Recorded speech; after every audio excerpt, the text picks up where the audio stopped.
সন্নি জনতার কাছে তাহিরির খোলা চিঠি। প্রিয় সন্নি জনতা, আজ আমরা এক ভয়াবহ সময়ের মধ্য দিয়ে যাচ্ছি। দিন ইমানের শত্রুরা চারিদিক থেকে ষড়যন্ত্রে লিপ্ত। এমন সময় আমাদের জন্য সবচেয়ে বড় দায়িত্ব হলো ঐক্য। অনৈক্য বা বিভাজন আমাদের জন্য আত্মঘাতী হবে। আমরা এখনও মুনাফিক ও ভ্রান্ত মতবাদে লিপ্ত কিছু মানুষের হাত থেকে পুরোপুরি মুক্ত নই। তাই যারা অন্তরের অন্তঃস্থল থেকে সুন্নিয়তকে ভালোবাসেন তারা অবশ্যই এক কাতারে দাঁড়ান। সুন্নি জনতা আজ কোনো দুর্বল শক্তি নয়, বরং সীসা ঢালা প্রাচীরের চাইতেও শক্তিশালী। তাই পেছনের দিকে তাকানোর অবকাশ নেই। আমাদের করণীয় হলো দেশের সার্বভৌমত্ব রক্ষা, আশুলিয়ায় কেরামের আদর্শ বাস্তবায়ন, বাতিল ও অপশক্তির হাত থেকে দিন ইমানের সুরক্ষা। আমরা যদি হকের লড়াইয়ে একসাথে দাঁড়াই তবে পৃথিবীর কোনো শক্তি আমাদের ক্ষতি করতে পারবে না।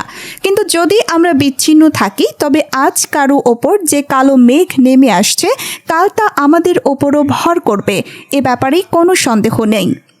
প্রিয় ভাই ও বোনেরা, এই দেশ আমাদের, এই ইমান আমাদের, এই দিন আমাদের।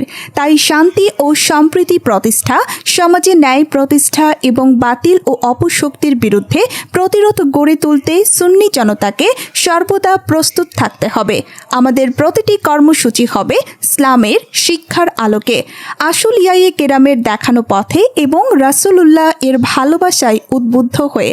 আসুন আমরা সবাই ওয়াদাবদ্ধ হই হকের পথে অবিচল থাকার, ভ্রান্ত মতামত ও বাতিল শক্তির মোকাবেলা করার, ঐক্য ও ভ্রাতৃত্ব রক্ষার। ইনশাআল্লাহ ঐক্যবদ্ধ সুন্নি জনতাকে কেউ থামাতে পারবে না। সাংগঠনিক সচিব, আহলে সুন্নাত ওয়াল জামায়াত।